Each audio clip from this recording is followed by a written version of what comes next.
ஆக அதிமுக உடைந்தது மட்டுமல்ல, அது உறுதியாகவும் ஆகிவிட்டது. இன்று காலை தனித்தனியாக இவர்கள் வந்ததின் மூலம் நேற்றும் இன்றும் அதிமுக காலி. கூட்டணி கட்சிகள் எல்லாம் சேர்த்துத்தான் அது 59 என்று வருகிறது என்று நினைக்கின்ற நாம் ஆட்சி அமைத்து விடலாம் என்று அவர் சொன்னதாக தகவல். 53 இது ஒரு பெரும் ஷாக் நியூஸாக அமைந்து போய்விட்டது. யாருக்கு? வேலுமணிக்கும் சி.வி. சண்முகம், விஜயபாஸ்கர் போன்றவர்களுக்கு. காரணம், இசட் பாதுகாப்பை வழங்கி பாரதிய ஜனதா கொடுத்தாங்கல்ல, இசட் பாதுகாப்பு விஜயை கட்டுப்பாட்டுக்குள் கொண்டு வர ஒன்றிய அரசு, அமித்ஷா பலமுறை கூறினார். ஆனாலும் அதையெல்லாம் காதில் வாங்காத பழனிசாமி தானாகவே தமிழ்நாடு முழுவதும் தானடிச்சன் மூப்பில் பிரச்சாரம் செய்தார். அதில் பெரிய எஃபெக்டிவ் இல்லை.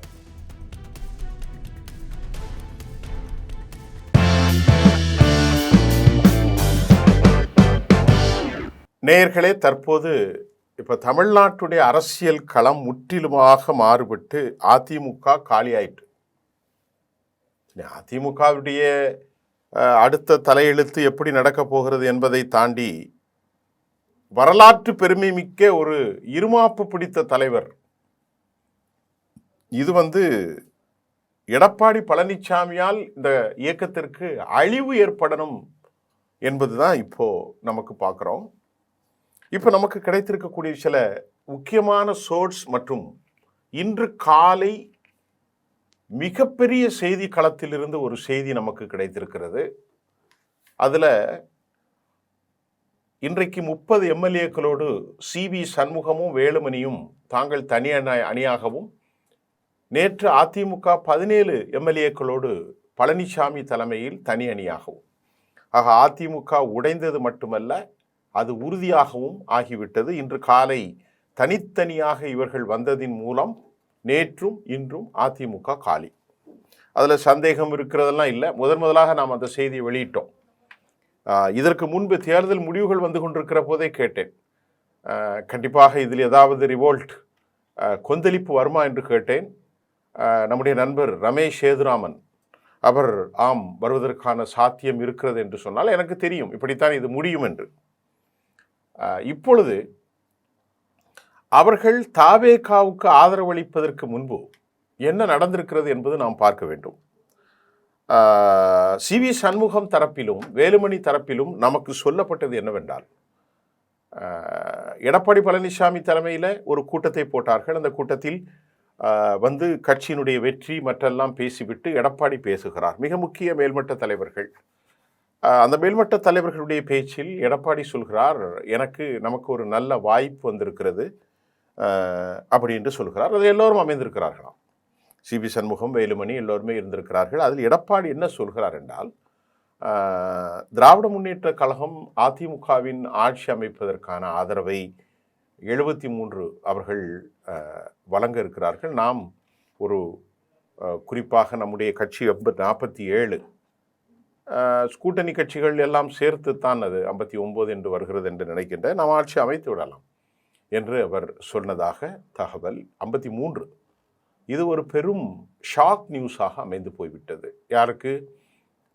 வேலுமணிக்கும் சி.வி. சண்முகம், விஜயபாஸ்கர் போன்றவர்களுக்கு. காரணம், திமுகவை எதிர்த்து 50 ஆண்டுகளாக அரசியல் செய்த அதிமுக திமுகவினுடைய தீய சக்தி என்று சொல்லிவிட்டு திமுகவுக்கு கடும் போக்குவாதத்தை சொல்லிவிட்டு திமுகவிலிருந்து அவர்கள் வெளியேறித்தான் இந்த கட்சி இப்பொழுது திமுகவில் போய் சங்கமமாகி அவர்களின் ஆதரவிலே பழனிசாமி முதலமைச்சராக 2ஆம் முறையாக முதலமைச்சராக முயற்சிக்கிறார் என்பது கடும் வெறுப்புக்கு உள்ளாக்கியது. இதுதான் பிரிந்தது. உடனே எம்சிஆர் ரோட்டில் கூட்டம் போட்டார்கள். எம்ஆர்சி ரோட்டில் விஜயபாஸ்கர், அதில் வேலுமணி எல்லாம் கலந்து கொண்டார்கள். இசக்கி ராஜா போன்றவர்கள்லாம். நான் ஏற்கனவே இதற்கு முந்தைய காணொளியிலும் அந்த செய்தியை சொல்லியிருக்கிறேன். தற்போது அது வெடித்து பிரளயமாகி இப்போது ஒரு அணி தாவேகா, மற்றொரு அணி திமுகவோடு அல்லது எடப்பாடியோடு, அப்படித்தான் சொல்ல வேண்டும். சரி, அதை விட்டுரும். இப்போ இதை குறித்து நமக்கு டெல்லி சோர்ஸ் சில தகவல்களை தெரிவிக்கிறது. கூட்டணி அமைச்சரவையில் சேர்ந்து குடைச்சல் கொடுக்கவும் முடிவு செய்திருப்பதாக நமக்கு செய்திகள் வந்திருக்கிறது. அது ஒரு கட்டமாக இசட் பாதுகாப்பை வழங்கி பாரதிய ஜனதா கொடுத்தாங்கல்ல, இசட் பாதுகாப்பு விஜயை கட்டுப்பாட்டுக்குள் கொண்டு வர ஒன்றிய அரசு கொண்டு வர ஒரு திட்டம் இருப்பதாக, கட்டுப்பாட்டுக்குள் ஒன்றிய அரசு கொண்டு வந்துள்ளதாக பரபரப்பு தகவல்களும் தற்போது வெளியாகி இருக்கிறது. அது ரொம்ப முக்கியம்தான். அதிமுகவை கட்டுப்பாட்டுக்குள் ஒன்றிய அரசு வைத்துக் கொள்ள வேண்டும் என்று சொன்னால் பழனிசாமியை டெல்லிக்கு அழைத்து கூட்டணியை உறுதி செய்தது முதல்ல. அதே நேரத்தில் அதிமுகவில் இருந்து பிரிந்து சென்ற தலைவர்கள் ஓ பன்னீர்செல்வம், டிடிவி தினகரன், மேடம் சசிகலா ஆகியோரை எல்லாம் கட்சியில் சேர்க்க வேண்டும் என்றும் அமித்ஷா பலமுறை கூறினார். ஆனாலும் அதையெல்லாம் காதில் வாங்காத பழனிசாமி தானாகவே தமிழ்நாடு முழுவதும் தானடிச்சன் மூப்பில் பிரச்சாரம் செய்தார். அதில் பெரிய எஃபெக்டிவ் இல்லை. இதனால் அமித்ஷா தமிழக பிரச்சாரத்தை முற்றிலுமாக குறைத்தார். அமித்ஷா எதிர்பார்த்தது போலவே அதிமுக படுதோல்வியையும் சந்தித்தது. தோல்வியை முன்னக்கூட்டியே கணிச்ச அமித்ஷா எப்படி கணிச்சிருக்காருன்னா, அவர் ஒரு அப்ராக்சிமேட்டாக ஒரு கணக்கு போட்டிருக்காரு. அதில் அதிமுகவுக்கு 70 தொகுதிகளும் 70லிருந்து 80 வரும் அப்படின்னு ஒரு கணக்கு போட்டிருக்காரு. தாவேகா 30 முதல் 40 தொகுதிகளிலும் வெற்றி பெறும், ஆகவே கிட்டத்தட்ட 120 வந்துடும் அப்படின்னு கூட்டணி கட்சிகளையும் சேர்த்து கூட்டணி அமைப்பதற்கான வேலைகளை அமித்ஷா முன்னமே தொடங்கினார். இதற்கு மெட்ராஸில் இருக்கக்கூடிய ஒரு பெரிய பில்டர், பெரிய ரியல் எஸ்டேட் ஓனர், கன்ஸ்ட்ரக்ஷன் நிறுவன உரிமையாளர், அவர் பேர் அபினேஷ். இவர் அமித்ஷா விஜயை சந்திப்பதற்கு தூது விட்டுருக்காங்க. அவரும் விஜயோடு பேசி வந்தாராம். முதல்ல இதில் எலெக்ஷனுக்கு முன்னாடி தேர்தல் முடிவு இப்போ உல்டாவாக மாறி ஏற்கனவே போட்ட திட்டப்படி விஜயை சந்தித்த அபினேஷ் அவர் பாஜகவோடு கூட்டணி குறித்து தான் பேசியிருக்கார். அப்போது பேசிய விஜய் பாரதிய ஜனதாவை தேர்தல் நேரத்தில் நான் ரொம்ப மோசமாக மட்டும் பேசலை, அவர்கள் எங்களுடைய கொள்கை எதிரி, எப்படி கூட்டணி சேர முடியும் என்றதை மக்கள் ஏற்றுக்கொள்ள மாட்டார்கள் அப்படின்னு சொல்லிட்டு அதிமுக வேணா கூட்டணிக்கு அழைத்து வாருங்கள் என்று தெரிவித்தார். இப்போ இந்த திட்டத்தை அபினேஷ் நேரடியாக அமித்ஷாவிடத்தில் தெரிவித்தார். அதை அமித்ஷா வேலுமணியை தொடர்பு கொண்டு எப்படியாவது அதிமுகவை நீங்கள் தாவேகா கூட்டணியில் சேர்க்க வேண்டும் என்று கூறியிருக்கிறார். ஏன்னா வேலுமணி ஜக்கி வாசுதேவுடைய ஆள், அமித்ஷாவுடைய ஆள்.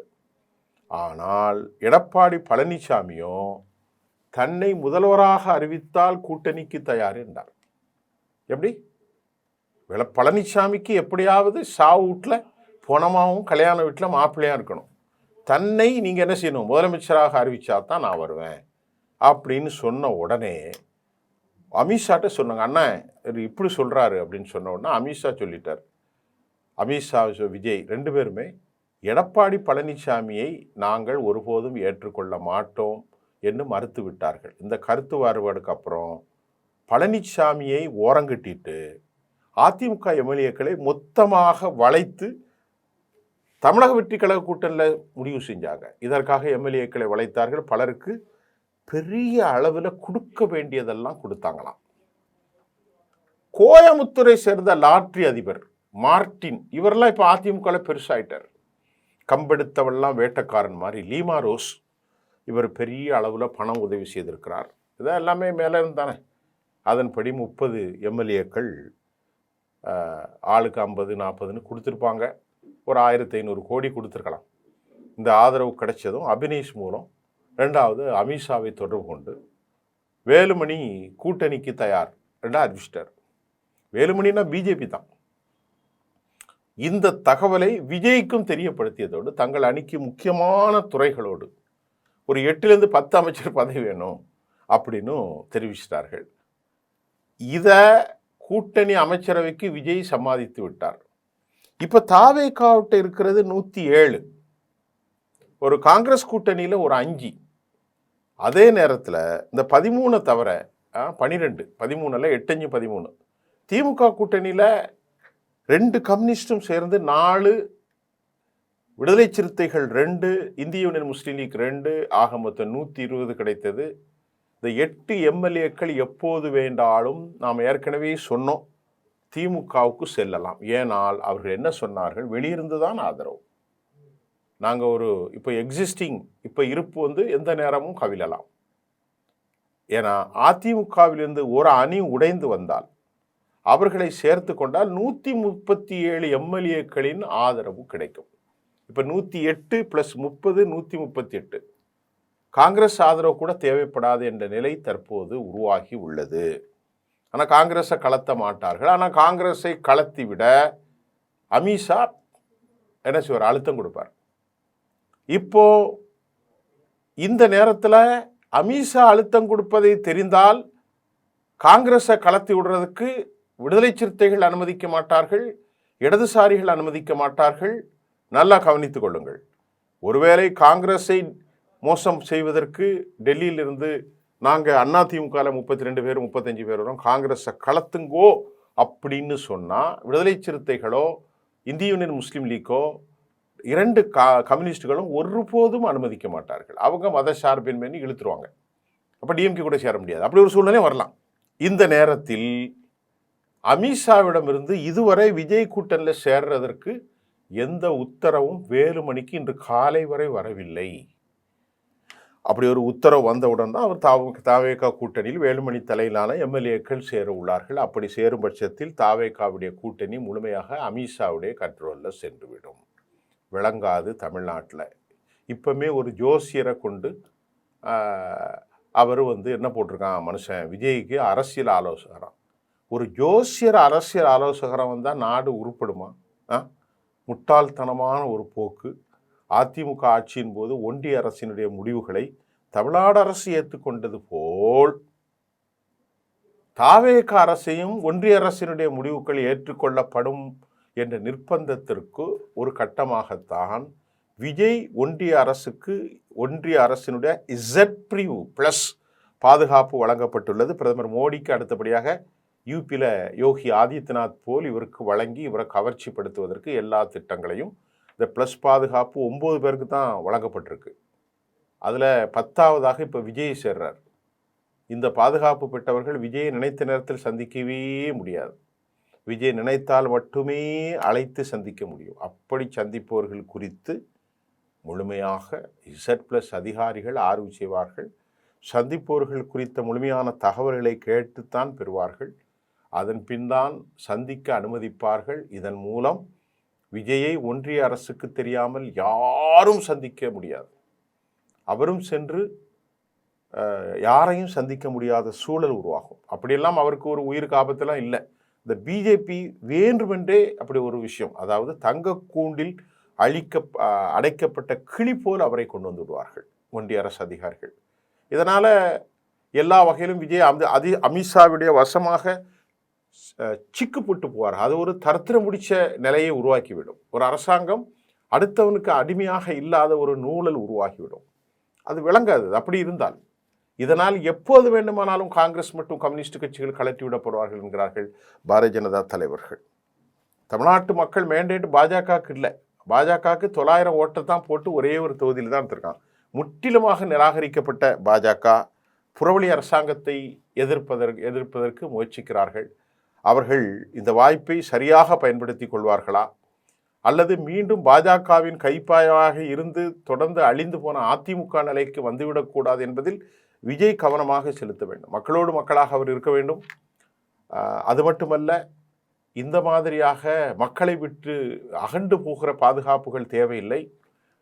கவனம் செலுத்த வேண்டும். இருக்கும் சக்தியை அவர் முதன்மையாக அவர் பாதுகாத்து கொள்ள வேண்டும். அதிமுக உடைந்து விட்டது என்றால் அது அமித்ஷாவுடைய ஆசீர்வாதத்தில் தான் உடைந்திருக்கிறது. ஏற்கனவே எடப்பாடி பழனிசாமி மீது கடும் காண்டத்தில் இருந்தார்கள். தற்போதும் அது தொடர்கிறது. இப்போது இன்னும் மீண்டும் தமிழ்நாட்டு அரசியலில் பல மாயஜாலங்கள் ஏற்படும். சிலர் கூட பதவியை ரிசைன் செய்துட்டு வந்து சேருவாங்க. இங்கே அதிமுகவிலேருந்து மத சட்டம் என்னது சொல்கிறது பேர் என்னதுன்னு சொன்னால் தங்களுக்கான எதிர்காலம் இல்லை என்று நினைத்து ரிசைன் பண்ணுவாங்க. அந்த அம்மா லீமா ரோஸ் பல கோடி ரூபாய்களை கொடுக்கிறார்கள். எடப்பாடிகிட்ட சேரும்போதே 800 கோடி, அதுக்கப்புறம் எலெக்ஷனில் பல 100 கோடி, 50 கோடி, 70 கோடி, இப்போது பல 100,000 கோடியை கொடுப்பதாக தகவல் வருது. அதிமுக மொத்தத்தில் காலி. இது அடுத்த கட்டம் அவர்கள் எப்படி நடக்கப் போகிறார்கள்? பழனிசாமியின் எதிர்காலம் சூன்யமாகி போய்விட்டது. இருக்கிறவர்களும் சூன்யம்தான். மீண்டும் நாம் அடுத்த செய்தியில் சந்திப்போம்.